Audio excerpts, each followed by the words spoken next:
이제 오늘이 야곱에 대한 말씀을 나누는 15번째 시간입니다.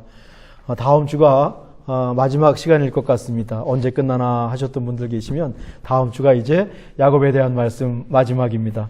제가 팬데믹이 오면서 설교 시간을 한 20분, 25분 내로 줄였기 때문에 길어질 수밖에 없습니다. 지난 4달여 우리는 야곱과 함께 살았습니다. 적어도 저는 그랬습니다. 4달 동안 야곱을 많이 생각했고 다음 주는 어떻게 야곱이 나올까, 어떻게 말씀을 전할까를 생각하면서 거의 1년의 3분의 1을 살았습니다. 야곱이 걸어간 인생을 우리도 따라 걸었습니다. 연초에 함께 나눴던 좋은 번연의 철로 역정이 생각날 정도로 야곱의 인생길이 결코 쉽지가 않았습니다. 그렇습니다. 세상에 쉬운 인생은 없습니다. 지금 내가 하는 일이 또 내가 있는 곳이 가장 어렵고 그렇습니다. 남의 떡은 늘 커 보이고 가지 않은 길에 대한 미련은 늘 남습니다. 그것이 유혹인 것 같습니다. 우리의 마음을 힘들게 하는 원인일 수도 있습니다. 뒤를 돌아보고 또 옆을 힐끔힐끔 보면서 갈팡질팡할 때가 많이 있죠. 근데 그것보다는 지금 할 수 있는 일을 찾고 그 일에 최선을 다하는 것.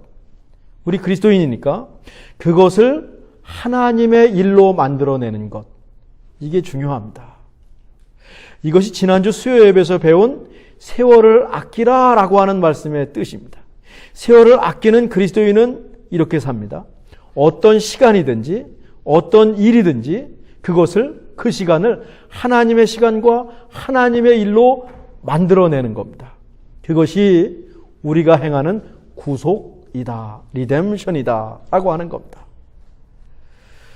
야곱은 매우 세상적인 인물입니다. 자존심도 강하고 지고 못 사는 사람입니다. 그렇지만 또 야곱의 중심에는 하나님이 딱 계셨습니다. 이 야곱의 마음은 하나님을 향했습니다. 그리고 순간순간 주어진 삶에 최선을 다했습니다. 야곱의 삶을 두고 야곱의 시간과 야곱의 삶을 야곱이 구속했다라고 말할 정도는 되지 않습니다. 근데 신기하게도 야곱의 인생은 끝이 좋았다. 유종의 미라고 하는 말이 야곱의 인생에 적용될 수 있습니다. 야곱이 그것을 알아서 형 앞에서 뭐라고 합니까? 하나님의 은혜로 여기까지 왔습니다. 하나님의 은혜라고 하는 말을 고백하죠. 시인합니다. 험한 인생을 살았지만 야곱의 삶은 결국 복된 삶이었습니다.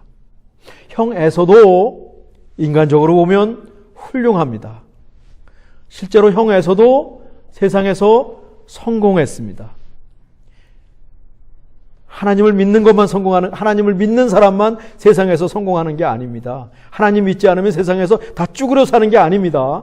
제가 기도에 대한 성경 공부를 하고 있는데 그 다음 시리즈는 복에 대한 공부를 제가 준비하고 있습니다. 이게 정리가 되지 않으면 하나님을 엉뚱하게 믿겠다는 생각이 들어서 올해 마지막 4번째 시리즈는 복에 대해서 공부하려고 합니다. 예서가 가진 것이 많아졌잖아요. 여유가 생겼습니다. 하고 싶은 일을 할 수가 있습니다. 돈이 많으면 옵션이 많아진다 그랬어요. 때로는 자선도 베풀 수가 있습니다. 에서가 그랬습니다. 제가 지난 설교에서 에서를 상남자라고 말했지 않습니까?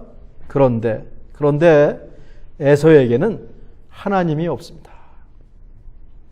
에서는 자기 중심인 인생을 살았고 자기 인생을 열심히 살아서 세상에서 한 가지를 이루어냈습니다.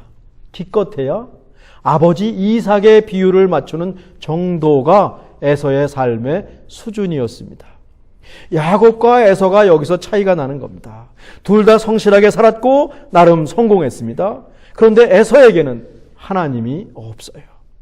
야곱은 좌충우돌했습니다. 갈팡질팡했습니다. 엎어지고 뛰어가고 별 일을 다 했습니다. 그러면서도 야곱은 하나님을 꼭 붙들었습니다. 하나님께서 야곱을 택하신 이유일 것입니다. 오늘 우리가 살펴볼 창세기 34장과 35장은 정말 파란만장하고 극적인 말씀입니다. 특히 34장은 성경에서 가장 잔인한 말씀에 속하니 야곱의 인생이 얼마나 험했는지를 가늠할 수 있습니다. 야복강에서 하나님과 밤새도록 씨름하고 그 다음날 놀랍게도 형 에서와 화해했습니다. 불가능한 일이 일어났으니까 이건 하나님의 은혜였습니다. 정말로 큰 산을 넘었습니다. 야곱이 아주 크게 심호흡을 하고 숫꽃이라는 곳에 텐트를 치고 머뭅니다. 그냥 감사했을 것입니다. 안심이 되었을 것입니다. 이제 살았구나. 나만 산 게 아니라 우리 가족이 살았구나. 물론 야곱은 여전히 다리를 절룩거립니다. 그것도 하나님의 은혜입니다. 스티그마, 하나님께서 야곱의 몸에 남기신 거룩한 상처라고 했습니다. 그런데 웬일인지 이 숫곳에 머물던 이 야곱이 웬일인지 세겜이라는 곳으로 옮겨갑니다. 세겜은요, 너무 좀 작죠? 세겜은요, 무역도시입니다. 사람들의 발길이 잦은 곳입니다. 무역뿐만 아니라 목축도 발달할 수 있고 밭농사도 지을 수 있는 곳입니다. 우리식으로 하면 먹거리와 직업이 풍성한 대도시가 세겜이었습니다.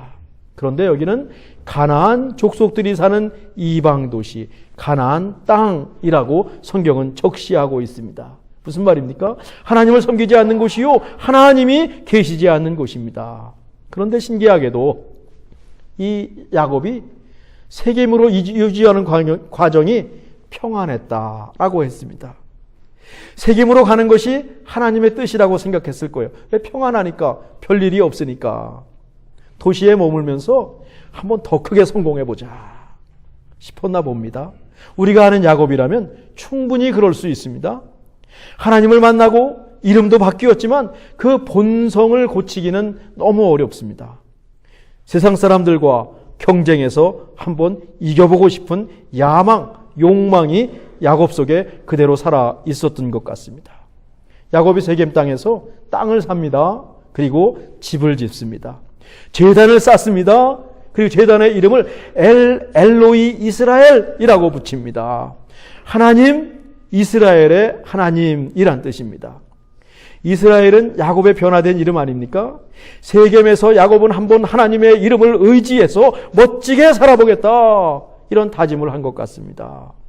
세겜에 정착할 때니 이스라엘의 하나님, 나의 하나님, 나를 도와주셔서 이 세상에서 한번 성공하게 해주십시오 라고 하는 기도하면서 엘로이 이스라엘이라는 이름을 붙였습니다. 여기서 잠깐 야곱의 시간을 뒤로 돌려 보겠습니다.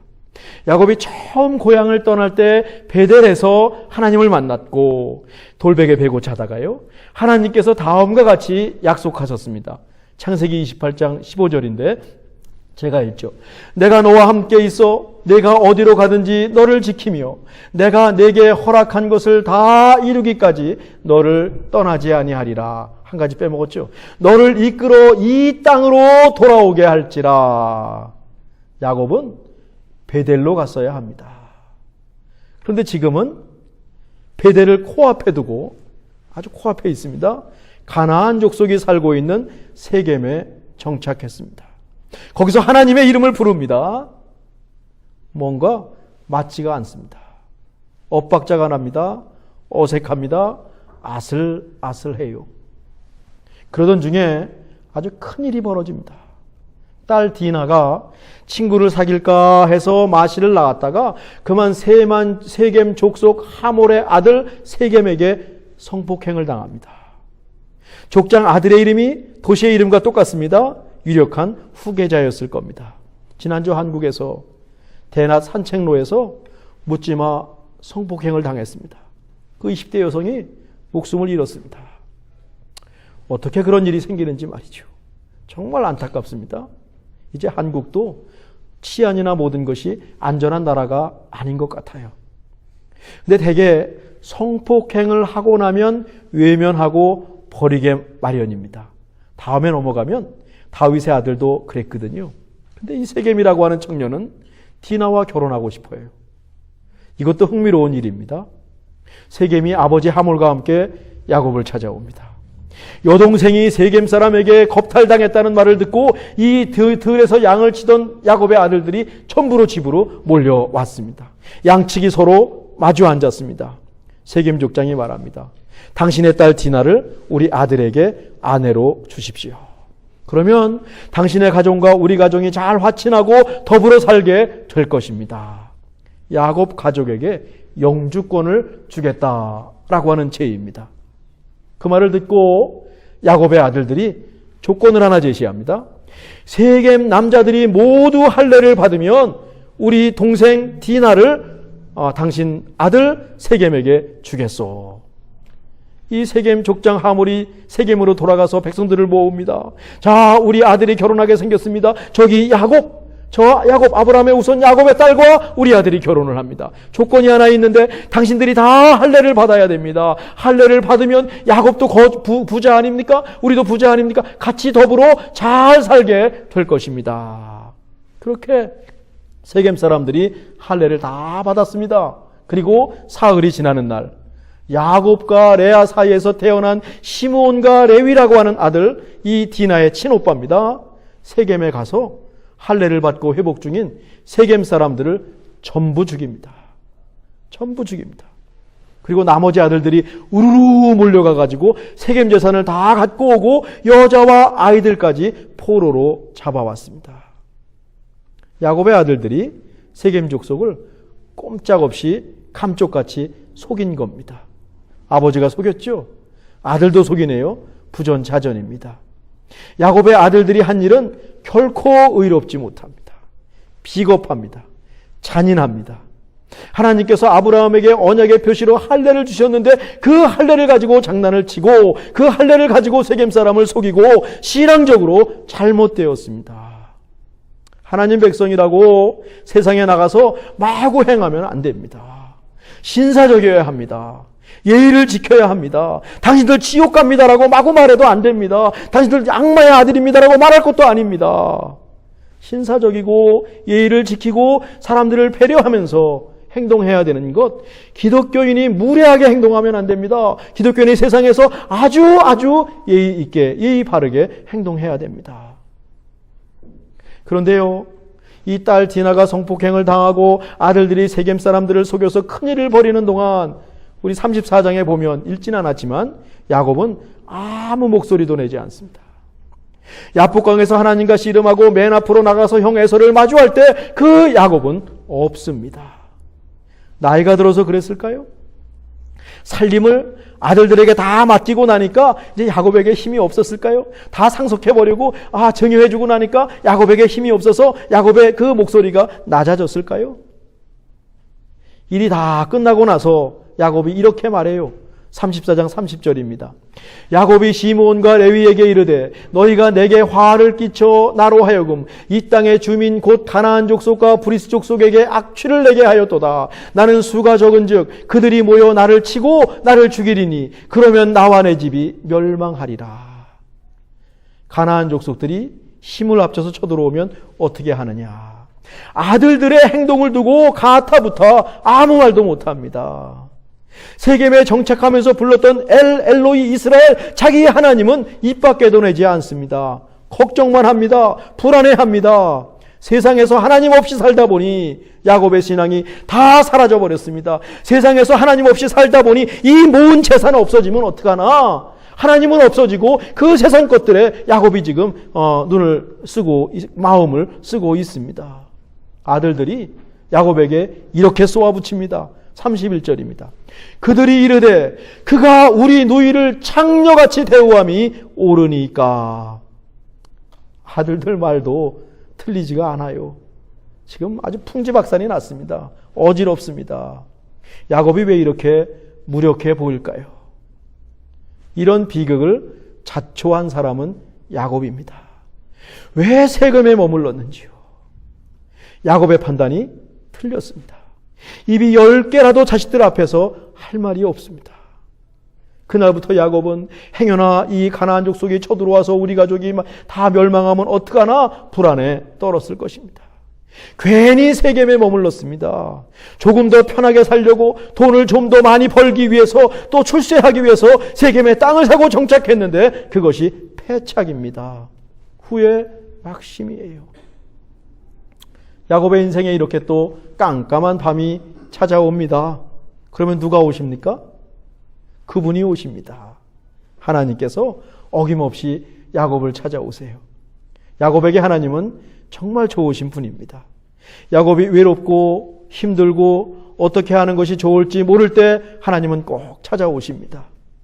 저는 하나님은 누구에게나 찾아오신다고 믿습니다.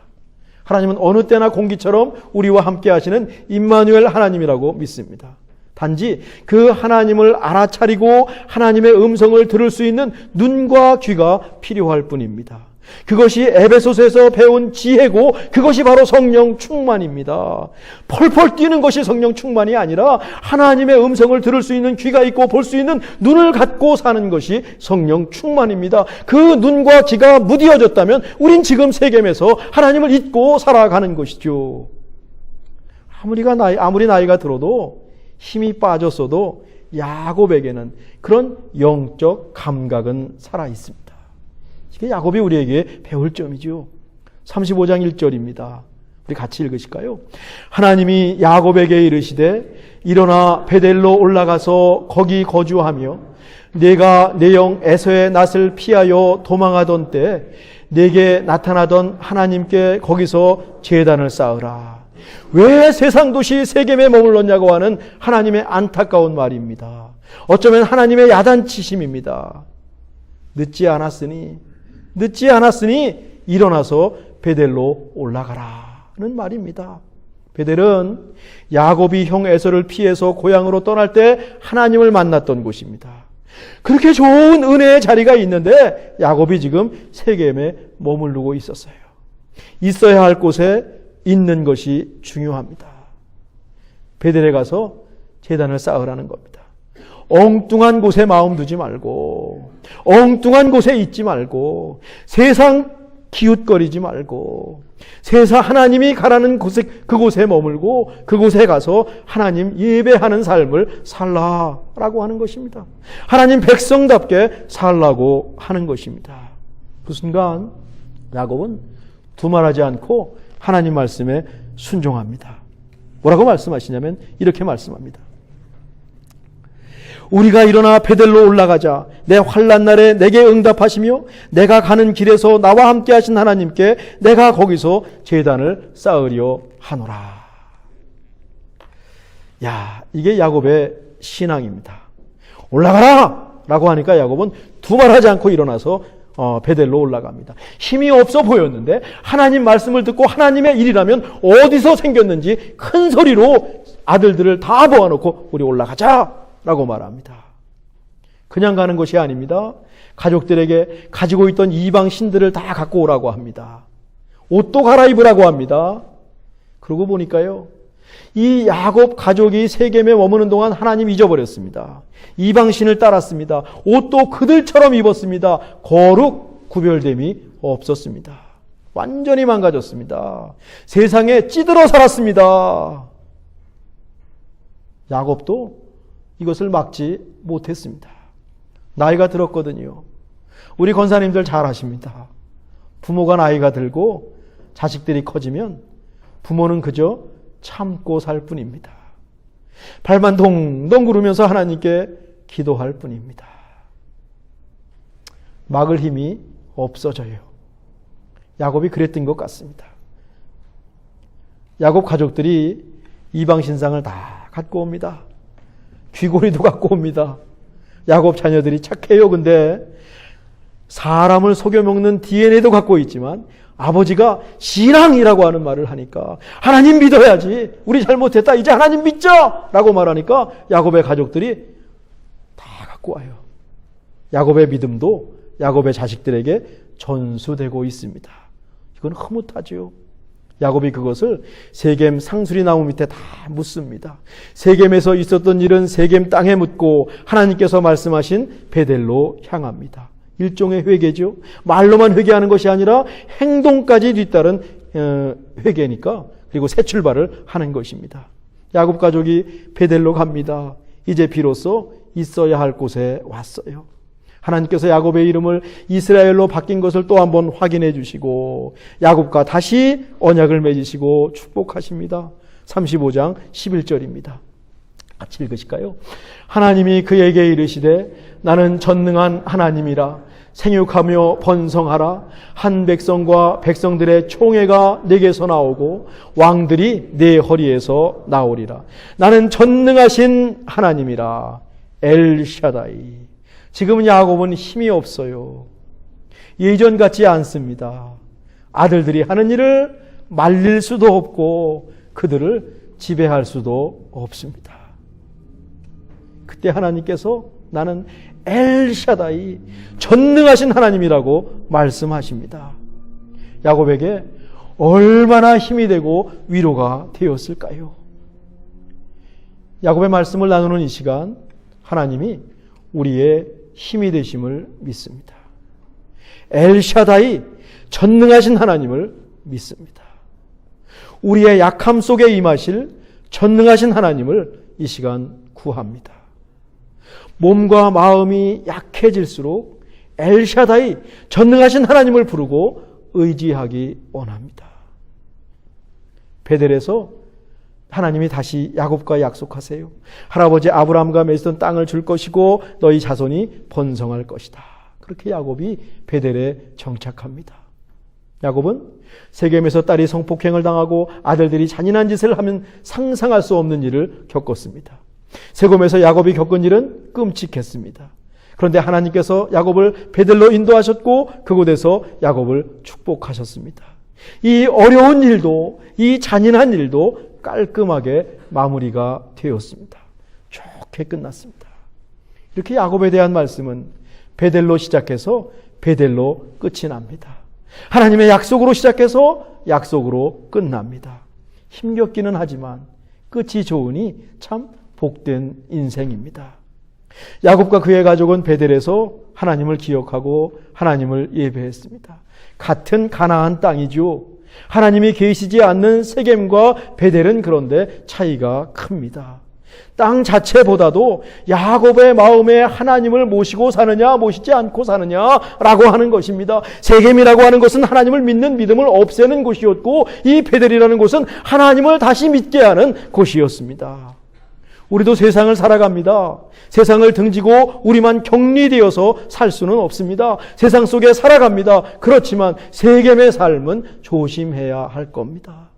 세상과 짝이 되는 것은 위험합니다. 세상에 옷을 입고 살 수는 없습니다. 세상을 쫓는 세겜의 삶이 아니라 하나님을 예배하는 베델의 삶을 살기를 정말 간절히 바랍니다. 야곱은 베델로 올라가면서 세겜의 삶을 청산했습니다. 옛 것을 세겜 땅에 묻고 새로운 마음으로 베델로 올라갑니다. 우리가 이 시간 청산하고 세겜에 묻어야 할 것들은 무엇이 있을까요?